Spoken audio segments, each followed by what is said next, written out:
By December 1776, the revolution was dying.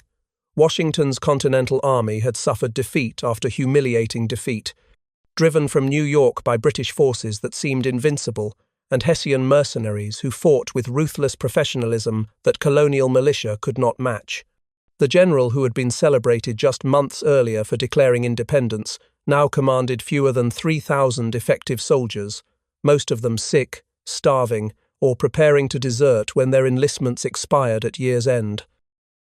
The army retreated across New Jersey in chaos that resembled rout more than strategic withdrawal. British forces pursued relentlessly, capturing supplies and stragglers, while Washington's men abandoned equipment they lacked strength to carry and positions they lacked numbers to defend. Each day brought fresh disaster and fresh desertions as soldiers concluded that the cause was lost and continued service meant only death or capture without purpose or hope of victory. Washington himself wondered privately whether independence had been a terrible mistake, whether his leadership had doomed men who trusted him to fight for a dream that reality was proving impossible. His letters from this period reveal burden of command weighing on general who had never lost faith before but now faced prospect of total collapse. The ragged soldiers who remained with him were loyal beyond reason, clinging to cause that seemed already defeated. By mid-December, the Continental Army had crossed into Pennsylvania and destroyed the bridges behind them. The Delaware River was all that separated them from British forces that could have crushed them with one more push. But winter was coming, and British commanders assumed the campaign season was over. They were wrong about that, as they would soon discover to their shock and dismay. They left bloody footprints on frozen roads. The retreat from New York through New Jersey in November and December 1776 was not military maneuver, but survival march, where men walked until they could walk no farther and then walked anyway, because stopping meant capture or death. Many soldiers lacked proper shoes, wrapping their feet in rags that provided minimal protection against roads frozen hard enough to cut flesh with every step. The physical collapse was matched by psychological disintegration, as Continental soldiers who had believed their cause was righteous now questioned whether God had abandoned them to British vengeance. Officers struggled to maintain even basic discipline among men who had not been paid in months, who survived on whatever food they could forage or steal, and who watched their numbers shrink daily as comrades died from disease or simply disappeared into the countryside to seek safety with families they might never see again if they continued this doomed campaign. Washington pushed them relentlessly, knowing that if British forces caught the army in open terrain, the revolution would end in afternoon of slaughter that would make independence movement cautionary tale rather than successful rebellion. He drove himself as hard as his men, riding up and down the column to encourage stragglers and shame deserters, presenting image of confidence he did not feel while privately calculating how many days remained before his army ceased to exist as fighting force. The fear that liberty was only dream haunted every step of that terrible retreat. Men who had risked everything for independence now faced reality that principles could not stop bullets or fill empty stomachs or warm, frozen bodies sleeping in December rain. The revolution was revealing itself as harder and crueler than anyone had imagined when they signed declarations and made patriotic speeches in summer sunshine that seemed impossibly distant now. No one bets on a dying cause. Britain was confident that one more campaign season would crush the rebellion completely, leaving only mopping up operations against scattered resistance that could not sustain itself without Washington's army to give independence movement military credibility. British commanders in New York planned comfortable winter quarters and spring offensive that would finally end this tiresome colonial insurrection that had already lasted longer than anyone expected, but was clearly approaching its inevitable conclusion. Loyalists throughout the colonies grew bolder as American military fortunes collapsed, emerging from cautious silence to openly celebrate British victories and predict harsh punishment for rebels who had defied legitimate authority and would soon face justice that traitors deserved. In occupied New York and New Jersey, Loyalist militia cooperated with British forces to identify and arrest patriots, settling old scores, while opportunity existed before British victory restored royal government. that would reward loyalty and punish rebellion. Congress fled Philadelphia in panic as British forces pushed through New Jersey toward capital of American resistance, abandoning the city where independence had been declared just months earlier. The legislators scattered to Baltimore and beyond, their hasty retreat confirming what everyone already suspected, that revolutionary government lacked confidence in its own survival and would abandon populations it claimed to represent if British forces threatened congressional safety. The revolution stood alone, surrounded by enemies who smelled victory, and abandoned by fair-weather patriots who had supported independence when it seemed achievable, but now distanced themselves from losing cause that might get them hanged. Foreign powers that might have supported American independence watched and waited, unwilling to back rebellion that would probably fail and leave them looking foolish for supporting colonial uprising against legitimate government. This was the revolution's darkest hour, when defeat seemed certain and surrender seemed inevitable. He never looked more like a defeated man or a determined one. Washington carried himself with dignity that belied desperate circumstances, maintaining composure that officers and soldiers needed to see, even as he privately confronted possibility that everything he had fought for was collapsing beyond recovery. His physical presence remained commanding despite exhaustion, visible in face that had aged years in months of defeats that would have broken lesser men. Washington's crisis of leadership was also crisis of faith, not religious but political faith, that ordinary people could govern themselves, that citizen soldiers could defeat professional armies, that principles of liberty and self-governance were worth the terrible price the revolution was exacting from everyone who believed in it. He had staked his reputation and his life on independence cause, and now that cause was failing while the world watched and enemies celebrated, and even friends quietly distanced themselves from disaster they saw coming. His private letters from this period reveal burden of command in ways his public statements never could. He wrote of doubt and despair, of feeling the weight of every soldier's life and every family's sacrifice, of wondering whether his leadership had been adequate to challenges he faced. But he also wrote of determination to strike back, to find some way to demonstrate that the revolution lived despite appearances, that one bold action might restore hope, even if it could not restore military advantages that months of defeats had surrendered to British superiority. Washington balanced despair with will to continue fighting, recognizing that surrendering now would mean that all previous sacrifices had been for nothing, and that American independence would become historical footnote about failed rebellion rather than foundation of new nation. He decided that if the revolution was going to die, it would die fighting rather than surrender from exhaustion and hopelessness. The Hessians thought the war was won and celebrated like it. The German mercenaries garrisoning Trenton had fought professionally throughout the New York campaign, earning reputation for military efficiency and ruthless effectiveness that made them feared by American soldiers who could rarely stand against their disciplined assaults. Now they enjoyed winter quarters in comfortable town, while American rebels froze across the Delaware River in Pennsylvania, apparently too weak and disorganized to threaten anyone. Colonel Johann Rohl commanded the Trenton garrison with confidence born from months of victory and contempt for American military capability that he had seen collapse repeatedly when confronted by professional European soldiers who understood warfare as Americans clearly did not. His men had earned their rest after hard campaigning, and Rohl saw no reason to maintain strict vigilance against enemy that had demonstrated nothing but inability to fight effectively against disciplined troops like his Hessians. The garrison celebrated Christmas with German enthusiasm, drinking and feasting in relief that another campaign season had ended successfully and that spring would bring final victory that would send them home, with pockets full of British pay earned through service in colonial backwater that had proven easier than European wars they had expected to fight. Discipline dulled by comfort and overconfidence, exactly as Washington was counting on when he planned his desperate gamble. Rohl dismissed warnings from loyalist sources that Americans might attempt something during the holiday period, unable to imagine that defeated rabble across the river possessed capability or courage to attack professional soldiers in defended positions. His overconfidence was setting stage for surprise that would shock him personally and shock the entire British military establishment that had underestimated American determination to continue fighting despite overwhelming odds against success. Victory was impossible, so he decided to attempt the impossible.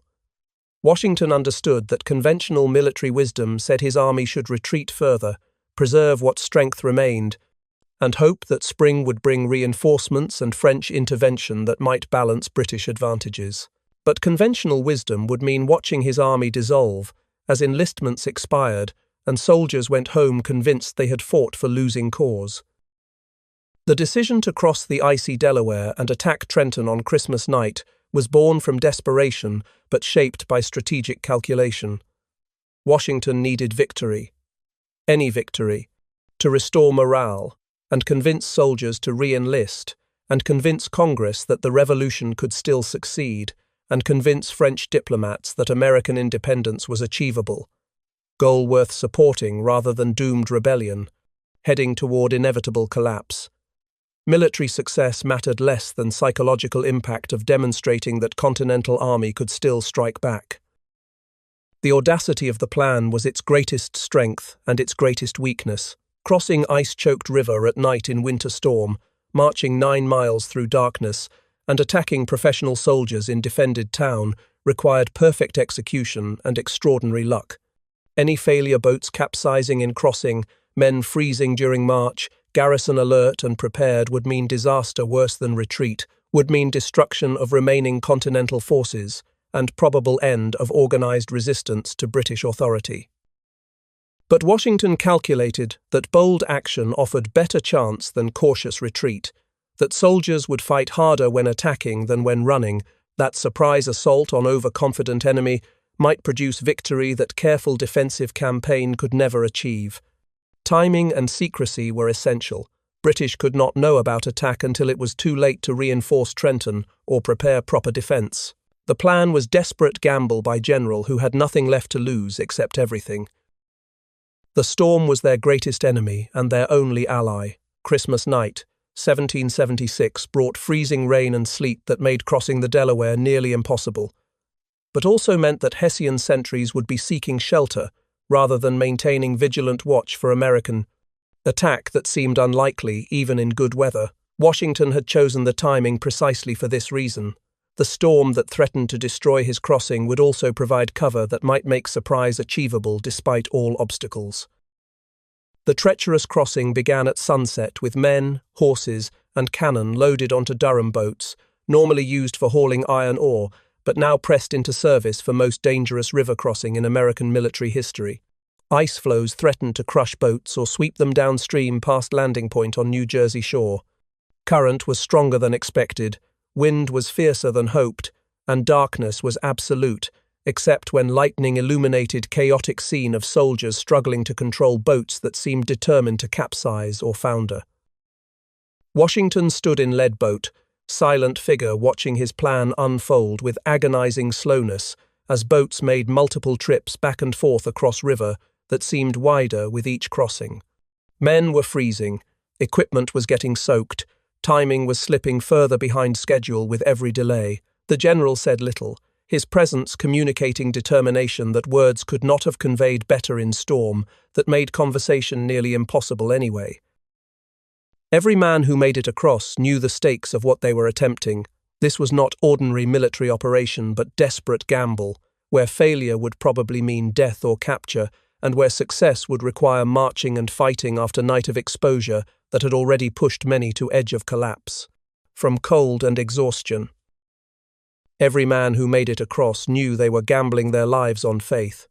The Delaware crossing was logistical nightmare that should have been impossible, transporting 2,400 men, 18 cannon, and horses across ice-choked river at night in winter storm, using boats never designed for military operations.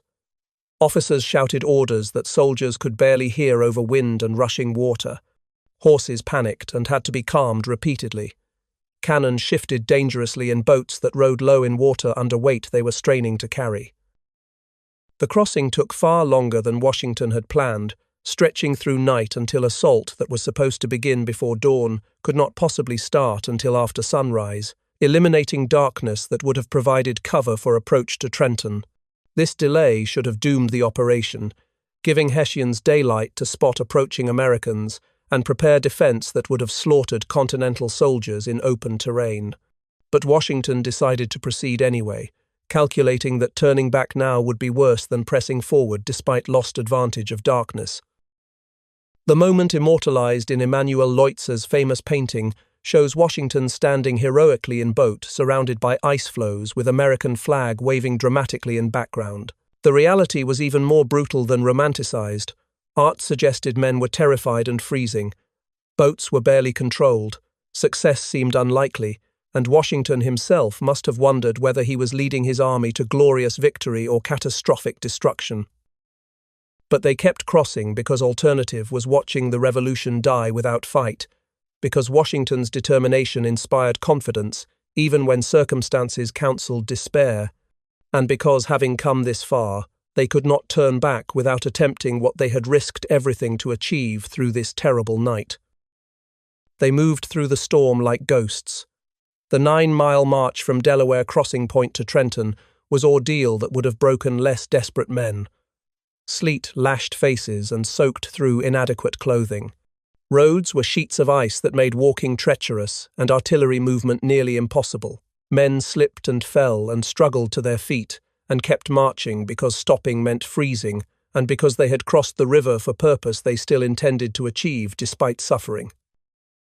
Washington divided his force into 2 columns that would approach Trenton from different directions, surrounding the town and preventing Hessian escape when attack began. The coordination required precise timing that storm made nearly impossible to maintain. Officers checked watches repeatedly, trying to keep columns synchronized while darkness and weather made communication between separated forces impossible, except through messengers who struggled through conditions that grew worse with each passing hour. Men with frost-bitten feet pushed forward to sound of their own labored breathing and occasional distant drums from Trenton, where Hessians slept unaware of approaching danger.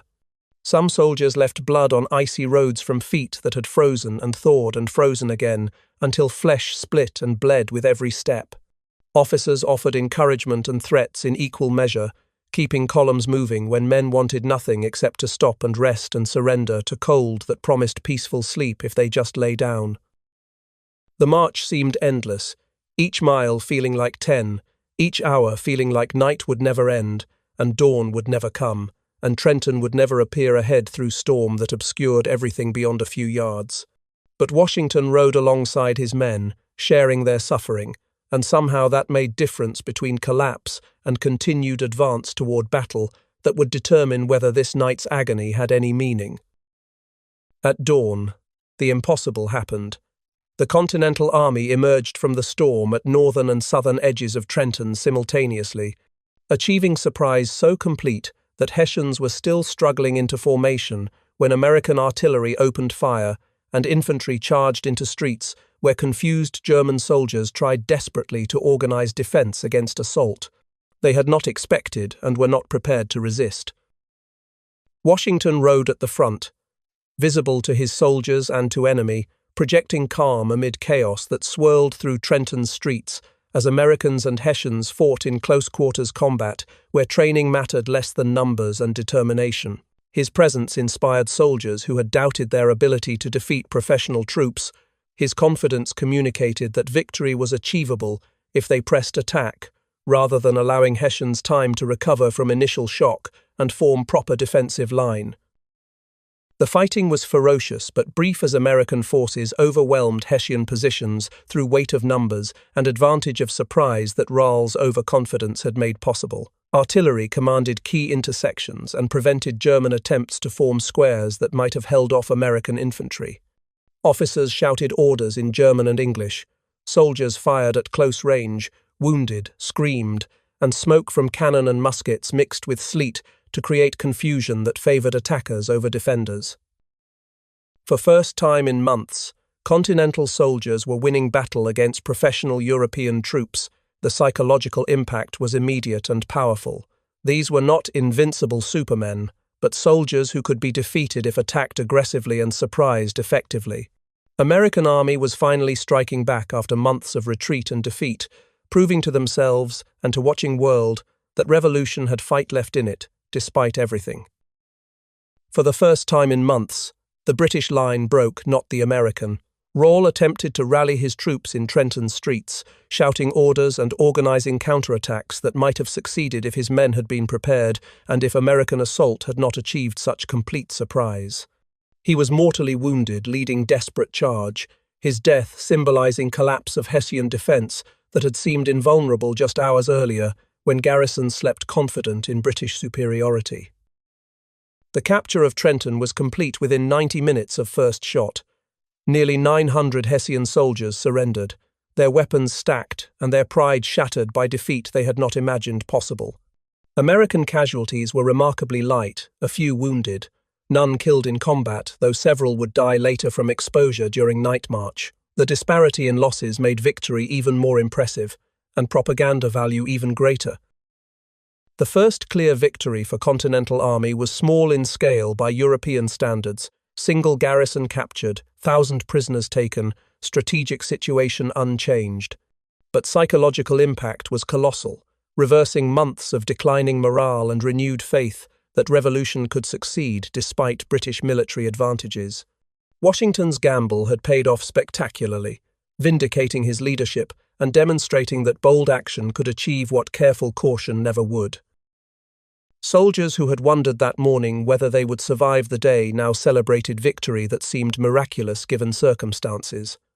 Officers who had doubted Washington's judgment now praised his genius.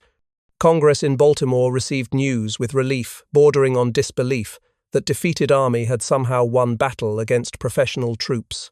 The revolution had been reborn in Trenton's streets through combination of desperate courage and enemy overconfidence. They had won, but the storm still waited. Washington knew that British forces would respond quickly once news of Trenton reached New York headquarters, where General Howe would be shocked and furious at loss of entire garrison to enemy he had considered defeated. The Continental Army had to retreat across Delaware with prisoners and captured supplies before British reinforcements could arrive and trap Americans in New Jersey, where they would lose everything they had just gained. The retreat was nearly as difficult as the advance had been, with exhausted soldiers now burdened by prisoners who had to be guarded and supplies that had to be transported across river that remained dangerous from ice and current. Some men literally could not walk another step, carried by comrades who had somehow found reserves of strength for this final effort. The boats made multiple trips again, this time carrying victory's spoils along with army that had earned them through night and day of suffering. Exhaustion and disbelief characterized soldiers' reactions as they processed what they had accomplished. Men who had crossed river doubting they would survive now returned triumphant with prisoners and cannon and supplies that would help sustain Continental Army through remainder of winter. They had done the impossible, had defeated professional soldiers in their stronghold, had proven that American cause was not lost despite months of defeats that had suggested otherwise. The prisoners were treated well, their surprise at decent treatment revealing expectations shaped by British propaganda about American brutality. Washington understood that honorable conduct toward captured enemies would serve revolutionary cause better than revenge for Hessian ruthlessness during earlier campaigns. The victory at Trenton mattered militarily, but it mattered even more as demonstration that Continental Army could fight and win when led properly and when circumstances favored boldness over caution. One victory changed everything. News of Trenton's capture spread through colonies with speed that only extraordinary events achieve.